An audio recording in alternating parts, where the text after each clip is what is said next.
আসসালামু আলাইকুম আপু, তোমরা সবাই কেমন আছো? আশা করি সবাই ভালো আছে। আজকে এত সুন্দর একটা আই লুক করবে, শুধু চোখে ভিতরে কাজল দিবে, দিয়ে খালি দুইটা ডলা দিবে, ডলা দিলে দেখবে সারাদিনের যত কষ্ট আছে সব এক ক্লান্তি একসাথে দূর হয়ে যাবে। মানে আমরা মেকআপ করতে গেলে যে কষ্ট করতে হয়, 1 ঘন্টা 1.5 ঘন্টা করে মেকআপ করতে হয়, তো সেই কষ্ট আর করতে হবে না। মাত্র কয়েক সেকেন্ডের মধ্যে তোমার চোখ হয়ে যাবে একদম টান টান টান টান, একদম স্মোকি আই লুক। তো যাই হোক, এক আপু করতে পারছে আর এক আপু করতে পারে নাই, তো আমি এখন এটা শুরু করে দিব। যদি কাজল দিয়ে এত সুন্দর করে আই লুক করা হয় তাহলে তো আর কোনো কথাই নাই।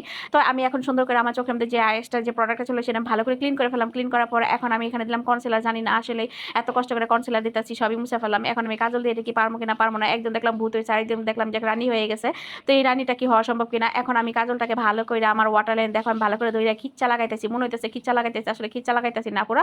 আমি এটাকে ভালো করে লাগানোর চেষ্টা করতেছি যেন কোনো জায়গা ফাঁকা না থাকে। তারপরে যে উপরে যে লাইনটা থাকে সেই লাইনটাকে ভালো করে ধরে উপরের লাইন আমি এটাকে অ্যাপ্লাই করে ফেলতেছি। যেহেতু কাজলের খেলা, তাহলে আজকে কাজলে দিন বেশি করে কাজল দিয়ে যদি একদম খুব সুন্দর করে একটা স্মোকি আইলক হয়ে, মানে স্মোকি বলতে নিচের ওয়াটার লাইনে যে আপুটাকে দেখলাম সে খুব সুন্দর করে কিন্তু করে ফেলছে। তো আমি এখন চেষ্টা করবো যে এত সুন্দর করে একটা কাজল দিয়ে যদি হয়